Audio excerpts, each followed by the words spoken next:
दिनकर पाटील गेलेले आहेत आणि त्या प्रवेशांना विरोधही होतो आहे भाजपचा. जे महाराष्ट्र नवनिर्माण सेनेतून जे गेले किंवा आमच्याकडून जे गेले ते भटकेच आहे. ते भटकेच आहे. कधी एखाद्या पक्षात ते स्थिर राहिले आणि जिथे राहिले तिथे त्या स्थिरतेनं काम केलं असं कधी आम्हाला दिसलं नाही, तरी ते आमच्या पक्षामध्ये होते. गिरीश महाजन हे स्वतःला बाहुबली सांगतात, पण नगरपालिका निवडणुकीमध्ये त्यांच्या भागात त्यांना फार मोठा फटका बसला. त्यांची पत्नी बिनविरोध निवडून आणली असेल, पण उत्तर महाराष्ट्रामध्ये त्यांना फार मोठं यश याच कारणामुळे मिळू शकलं नाही. भारतीय जनता पक्ष हा जगातला सर्वात मोठा पक्ष आहे असा दावा ते करतात. भारतीय जनता पक्षाकडे देशात सर्वाधिक संपत्ती आणि साधारण 10,000 कोटीचा निधी आहे. गौतम अडाणी सुद्धा भारतीय जनता पक्षाचा सदस्य आहे, बरोबर ना? तरीही त्यांना इतर पक्षांचे खासदार, आमदार, नगरसेवक आणि कार्यकर्ते फोडावे लागतात. हे श्रीमंत भिकाऱ्याचं लक्ष. श्रीमंत भिकारी आणि जेव्हा भिकारी होतो तेव्हा तो अत्यंत लाचर आणि लोचटपणे वागतो. पहा ना चेहऱ्यावरचा लोचटपणा गिरीश महाजनांचा पाहिला. त्यांच्या पक्षाचा विरोध होतो या लोकांना घ्यायचा. लोक रस्त्यावर उतरले आहेत. त्यांचे लोक रस्त्यावर उतरले. दिवे आणि फरांदे आमदार आहेत, त्या रस्त्यावरती उतरले.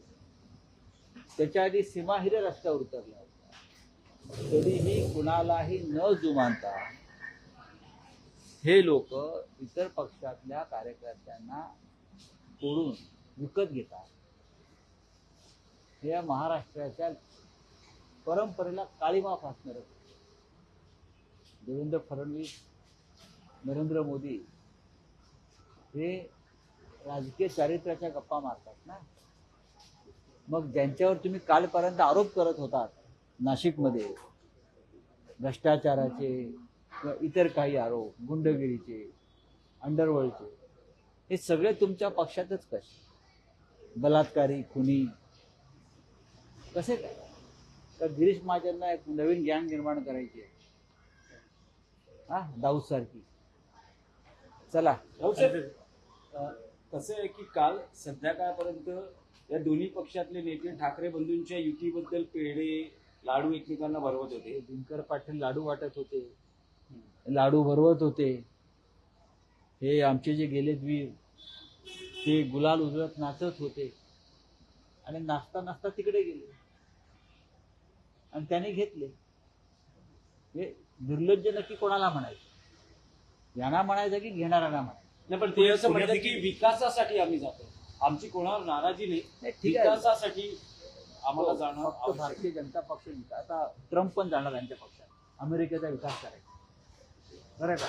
ट्रम्प जाणार आहे, फ्रान्सचा अध्यक्ष मॅक्रॉन जाणार आहे. कारण फ्रान्सचा पण विकास झालेला नाही ना आणि अमेरिकेचा विकास झालेला नाही. तर ट्रम्प आणि मॅक्रॉनला ते त्यांच्या पक्षात घेतील. गिरीश पुण्यामध्ये भाजप सोबत असलेल्या अजित पवारांसोबत जाण्यासाठी काँग्रेसच्या नेतृत्वाने नकार दिलेला आहे आणि त्यामुळं तिकडे शरद पवारांचा पक्ष त्यांच्यासोबत जातो, परंतु काँग्रेसनं मात्र पूर्ण नकार दिला. ठीक आहे, काँग्रेसची भूमिका आहे. जसं मुंबईमध्ये त्यांनी भूमिका घेतलेली आहे तशी त्यांनी पुण्यामध्ये एक भूमिका घेतली आणि ती योग्य आहे.